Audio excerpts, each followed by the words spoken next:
খুলনা বিশ্ববিদ্যালয়ের ছাত্রী হলের ওয়াশরুমে গোপনে ভিডিও ধারণের অভিযোগ উঠেছে ক্যান্টিন বয়ের বিরুদ্ধে। প্রতিবাদে ক্লাস পরীক্ষা বর্জন ও বিক্ষোভ হয়েছে। সকালে প্রশাসনিক ভবনে তালা দিয়ে ক্যাম্পাসের হাদি চত্বরে বিক্ষোভ করেন সাধারণ ছাত্রীরা। জানান, বুধবার রাতে বিজয় 24 হলের ওয়াশরুমের ভেন্টিলেটর থেকে একটি মোবাইল উদ্ধার করা হয়। পরে ক্যান্টিন বয় ইমামকে আটক করে পুলিশে দেয় তারা। হল প্রভোস্ট জানান, উদ্ধার হওয়া মোবাইল ফোনটি ফরেনসিক পরীক্ষার জন্য পুলিশের কাছে দেওয়া হয়েছে। একই সাথে বিশ্ববিদ্যালয়ের পক্ষ থেকে গঠন করা হয়েছে তদন্ত কমিটি।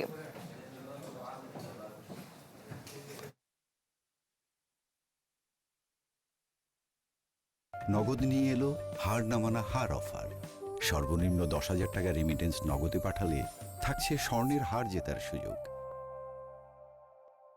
এরকম তো চলতেই থাকবে। আজকে শুধু এই কাহিনী শুধু এইরকম না, তাহলে মেয়েদের সেফটিটা কোথায়? মেয়েরা তো এখন ট্রমাটাইজড হয়ে যাচ্ছে এইসব নিয়ে। এই জুলাই মাসে এসে সেফ এক্সিট দিতেছেন, আপনারা একটা জিনিস জাস্ট প্রিভেন্ট করতে পারেন না মানুষদের, তাহলে আপনি এখানে কি করছেন? প্রশাসন কি করছে? আমি জবাব চাই। সবাই ক্লাস বর্জন করেছি এবং সব প্রশাসনিক কাজ বন্ধ আছে এবং এর সঠিক একটি বিচার না হওয়া পর্যন্ত আমরা আসলে কেউ ক্লাসে বসবো না এবং সকল কার্যক্রম থেকে আমরা বিরত থাকবো। সবকিছুর প্রতিবাদে বিশ্ববিদ্যালয়ের গেটে তালা দিছি, হলের গেটে তালা দিছি এবং প্রশাসনিক ভবনেও তালা দিছি, এবং যতদিন না পর্যন্ত এটার উপযুক্ত ব্যবস্থা নেওয়া না হয় ততদিন পর্যন্ত আমরা ক্লাস বর্জন করছি।